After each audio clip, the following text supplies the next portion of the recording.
let you know is that you have nightmares and night terrors and severe anxiety and depression and negative self-talk. Then you feel guilty that you're leaving them in their time of need because, oh, remember that time they did this and this, remember this good memory. You're going to leave them just because they abuse you, even though it sounds crazy.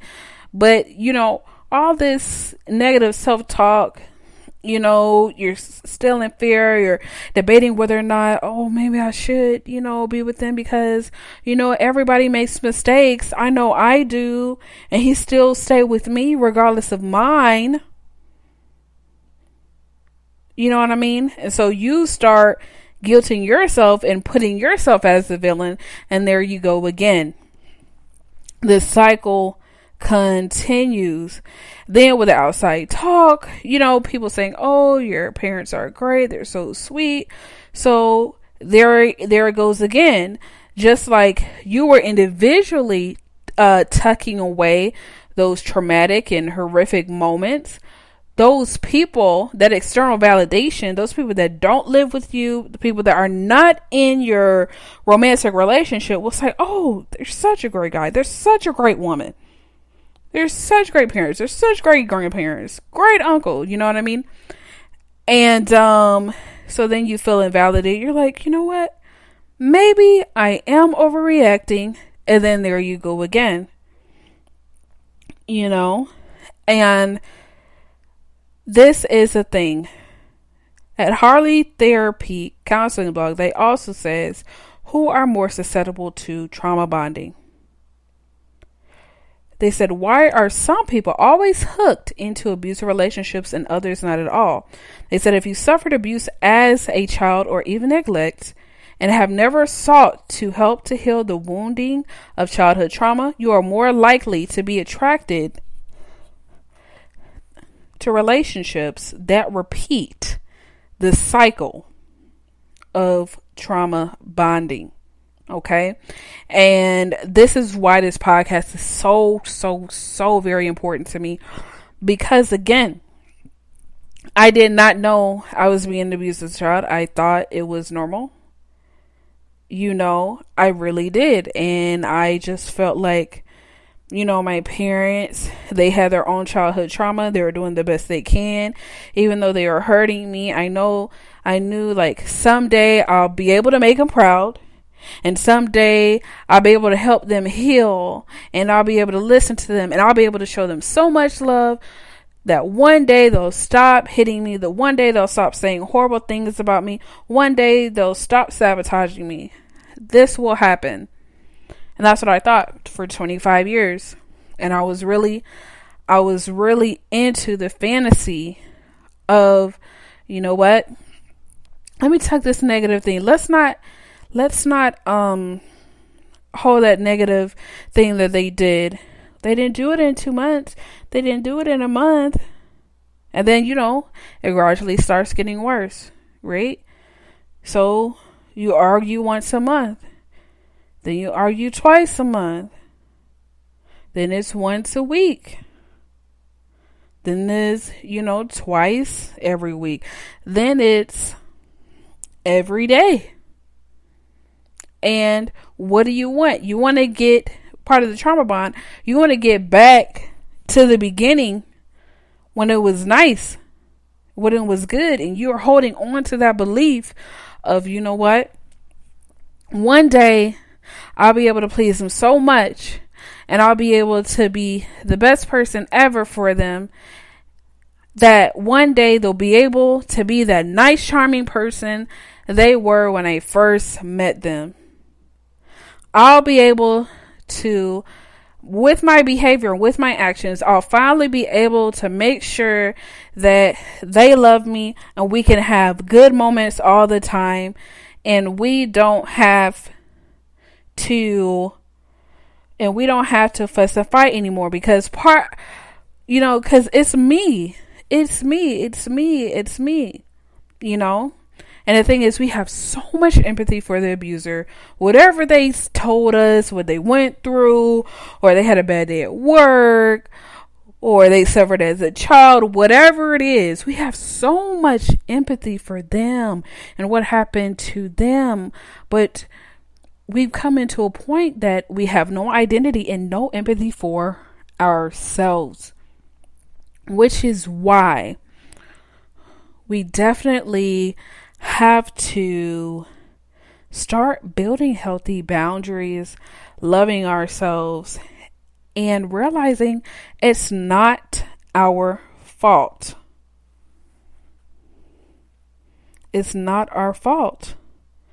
And it's saying, also that after reading about trauma bonding, you can start to see how trauma bonding can be because of unresolved past trauma, which is not your fault. That is the biggest thing that, as a survivor, as a victim, you have to understand it is not your fault.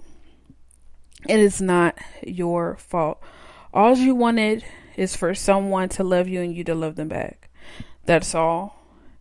But there's people out here that see you as prey and want to take advantage of you because they want control. They want to destroy someone. Guess what? Because they're insecure. They have no self-esteem. So they're going to make sure they destroy every bit a part of you to make you crazy as they are. Okay? And it doesn't make you weak or unintelligent if you can't leave someone you are trauma bonded with. Your brain and physiology are in cycles of attachment and addiction that anyone would struggle to break. And this is something that I'm learning, you guys. So definitely go on Harley Therapy Counseling blog, because it's showing that it's an addiction. And I always would struggle to say, oh, it's like an addiction, because I didn't want to devalue anyone, else's journey with alcoholism or drugs or anything like that. But just seeing it here confirms, what I've been thinking, what happens when you try to leave. It's hard. You may eat too much and not eat at all. You may not be able to sleep. My heart used to beat so fast, and I could not go to sleep at all. My anxiety was at a all-time high. When I wanted to sleep, I had panic attacks. It was not a joke at all.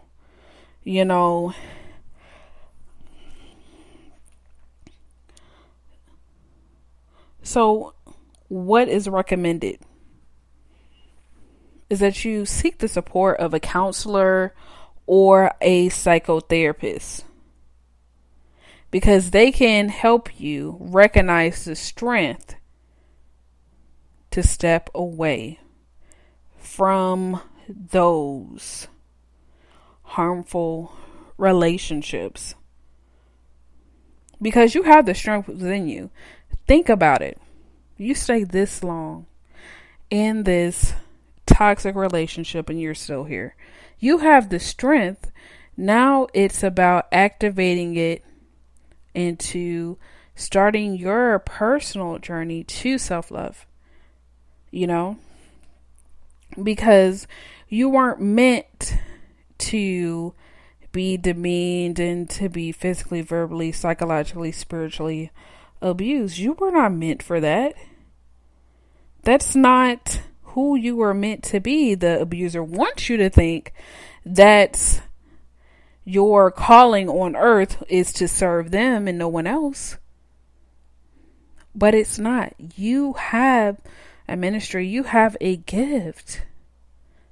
And a lot of times what happens is abusers see something so great in you. They're like, yeah, I'm going to destroy it, because you know what? I have low self-esteem. And I'm going to destroy anyone in my path. There's some people like that. And it's a horrible situation. People that have no empathy, no remorse for anything they do. And there's nothing you can do. And the sad part is sometimes it is your parents, grandparents, aunties, uncles, co-workers or friends or what have you. romantic partners, sometimes it's people that, brought you into the world, which makes it extra hard because it's not like, oh, people say, oh, you can get a new boyfriend or what have you, or a girlfriend. But people are like, it's harder to get parents. And that was the biggest struggle for me with my trauma bond. Is like, okay, so if I cut this off, who am I going to have? Who's going to love me? Like, who am I going to have a relationship with? And then I had to realize, okay, I wasn't loved and this isn't love. So what am I really afraid of? And that's releasing the fantasy of a happy family. And I'm not saying every family is perfect. You have your ups and downs, but when it comes to abuse, you have to let it go. Or again, you're going to be a mess.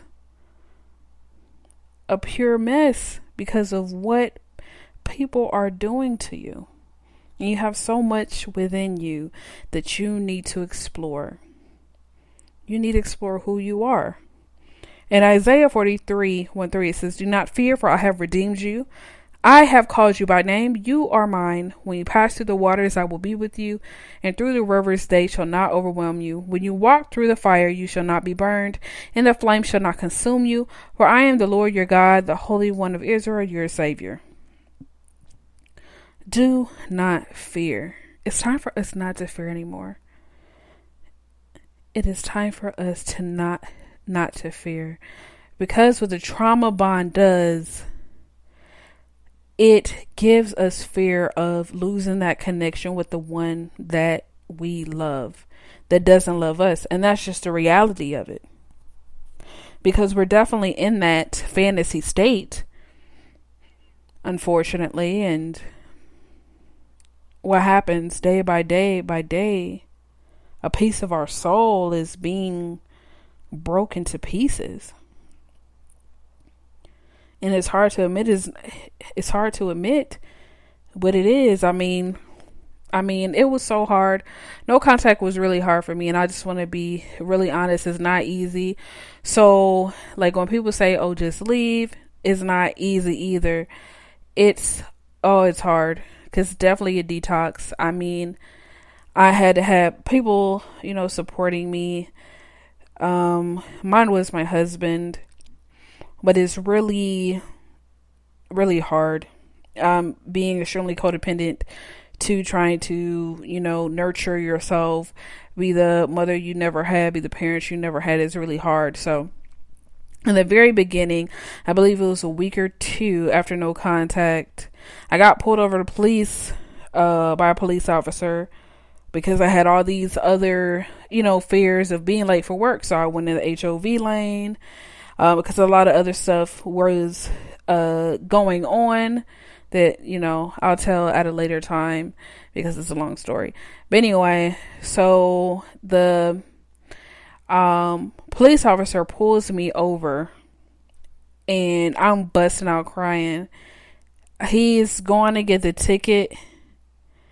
And I'm just thinking, I'm like, I don't want to be late because they just fired someone.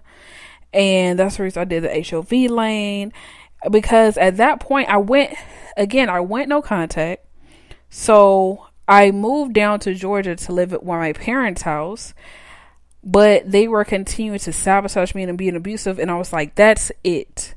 I'm leaving. So at that point, my husband and I were living from hotel to hotel. So at that point I was in survival mode. You know what I'm saying? I'm like, if I lose this job, where are we going to live? Because he didn't have his job because he just came about 2 days from when I went no contact and things like that from his job from the other state. So, we were just starting out and the psychological abuse and verbal abuse and all of that was getting too much, and spiritual abuse so much out of hand. In a very scary situation that I had to leave because I knew something horrible was going to happen. Because what ended up happening when I end up moving back, I thought it was a fantasy, that we're finally going to be a happy family.